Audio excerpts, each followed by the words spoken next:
উত্তপ্ত সুকিয়া স্ট্রিট বিজেপির মহিলা মোর্চার বিক্ষোভ কুণাল ঘোষের মন্তব্যের পরিপ্রেক্ষিতে সেই মন্তব্যের প্রতিবাদে আপনারা জানেন গতকাল যুক্তিতক্ক লাইভ সম্প্রচারে নির্লজ্জ বেহায়া বলে কুণাল ঘোষ আক্রমণ করেন অগ্নিমিত্রা পালকে, আর তারই প্রতিবাদে বিজেপির মহিলা মোর্চার বিক্ষোভ সুকিয়া স্ট্রিটে কুণাল ঘোষের বাড়ির অনতি দূরে। কথা বলবো, আমাদের সঙ্গে রয়েছেন আমাদের প্রতিনিধি শিবাশিস মৌলিক। শিবাশিস, সেই ছবি দেখাও আমাদের। প্রথমেই যে ছবিটা দেখাবো, দেখো রামমোহন লাইব্রেরির সামনে, অর্থাৎ রামমোহন লাইব্রেরি যার পিছনে কুণাল ঘোষের বাড়ি, এবং সেখানে কিন্তু দুটি বিক্ষোভ দেখা যাচ্ছে।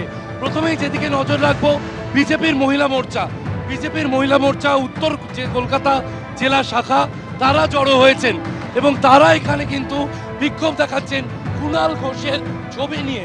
এবং যে ছবি দেখাবো, পূর্ণিমা চক্রবর্তীর সাথে কথা বলছি। কিসের তোকে বলতে চাই, মহিলাদের সম্মানে বলতে শেখ, এত নোংরা রাজনীতিতে নামিস না। মায়ের বুকে দুধ খেয়েছি। যে ছবি দেখাচ্ছিলাম, এই বিক্ষোভ চলছে, উল্টো দিকে তৃণমূলের যে প্রতিবাদ, সেই তৃণমূলের প্রতিবাদ কিন্তু আরেকদিকে পুলিশকে কর্ডন করে রাখতে হয়েছে, কারণ আরেকদিকে তৃণমূলের প্রতিবাদ চলছে এবং প্রীতম চক্রবর্তী, অয়ন চক্রবর্তীর নেতৃত্বে সেই প্রতিবাদ কিন্তু চলছে। এবং দেখা যাচ্ছে পুলিশ আধিকারিকদের কিন্তু সক্রিয় হতে হয়েছে, পুলিশ আধিকারিকরা সরিয়ে নিয়ে যাচ্ছে এবং অন্যদিকে তৃণমূল কংগ্রেসের দিকে যাওয়ার চেষ্টা করছি।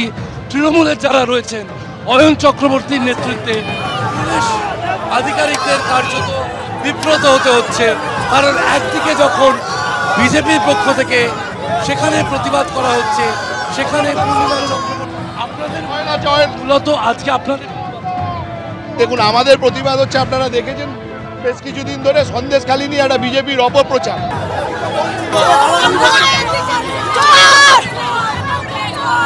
প্রশ্ন উত্তর না দিতে পারে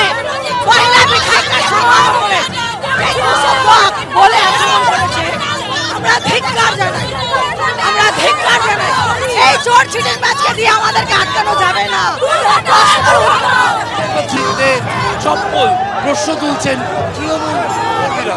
যে ছবি দেখা যাচ্ছে তাতে কার্যত মারমুখীভাবে এগিয়ে আসছেন তৃণমূল কর্মীরা এবং মাঝে পুলিশ আধিকারিকদের কার্যত বিব্রত হতে হচ্ছে, কারণ একদিকে যখন বিজেপির পক্ষ থেকে সেখানে প্রতিবাদ করা হচ্ছে, সেখানে পূর্ণিমা চক্রবর্তী